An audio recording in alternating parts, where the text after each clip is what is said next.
இரண்டாவது நான் உங்களுக்கு சொன்ன வார்த்தை, இந்த ஊழியத்தில் யார் ஒப்பு கொடுக்கிறார்களோ அவர்களை ஆண்டவர் எப்படி பயன்படுத்துவார் என்பதை நான் சொல்ல விரும்புகிறேன். பரிசுத்த ஆவியானவர் உங்களோடு பேசுவார் என்று சொன்னேன். பரிசுத்த ஆவியானவர் எப்படி பேசுவார் என்று சொன்னேன். பரிசுத்த ஆவியானவருக்கு ஒப்பு கொடுத்த பிள்ளைகளை அவர் எப்படி ஆசீர்வதிப்பார் என்று நான் சொல்ல போகிறேன். இந்த 12:3 வசனத்தை நாம் படிப்போம்.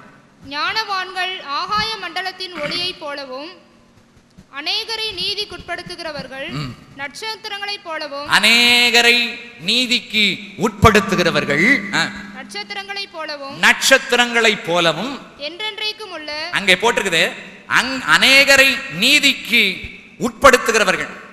அங்கே எழுதப்பட்டிருக்கிறது அநேகரை நீதிக்கு உட்படுத்துகிறவர்கள் நட்சத்திரங்களைப் போலவும் என்றென்றைக்கும் உள்ள சதா காலங்களிலும் பிரகாசிப்பார்கள். அநேகரை நீதிக்குட்படுத்துகிறவர்கள்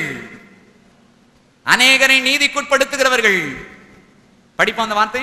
நட்சத்திரங்களைப் போல யார் யார் இதோ அடியேன் இருக்கிறேன் என்று சொல்லுகிறார்களோ, நீங்கள் ஜெப நேரத்தில் பரிசுத்த ஆவியானவரே நீர் என்னோடு பேசியிருக்கிறீர், இதோ அடியேன் இருக்கிறேன் என்று யார் யார் சொல்லுகிறீர்களோ, உங்களை நட்சத்திரங்களாக, முதலாவது நட்சத்திரங்களாய் மாற்றுவான், இரண்டாவது என்றென்றைக்கும் உள்ள சதா காலம் உங்களை பிரகாசிக்கும்படி செய்வார். உடைய ஊழியம் அழிவில்லை, உடைய குடும்பத்துக்கு அழிவில்லை.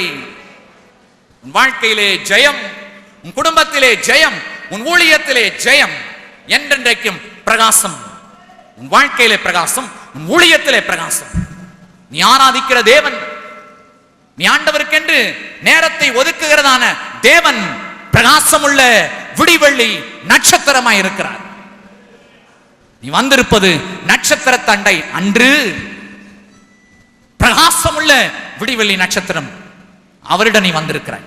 மகிமையின் அறிவாகிய ஒளியை உன்னிலே வீசும்படிக்கு வந்திருக்கிறார்.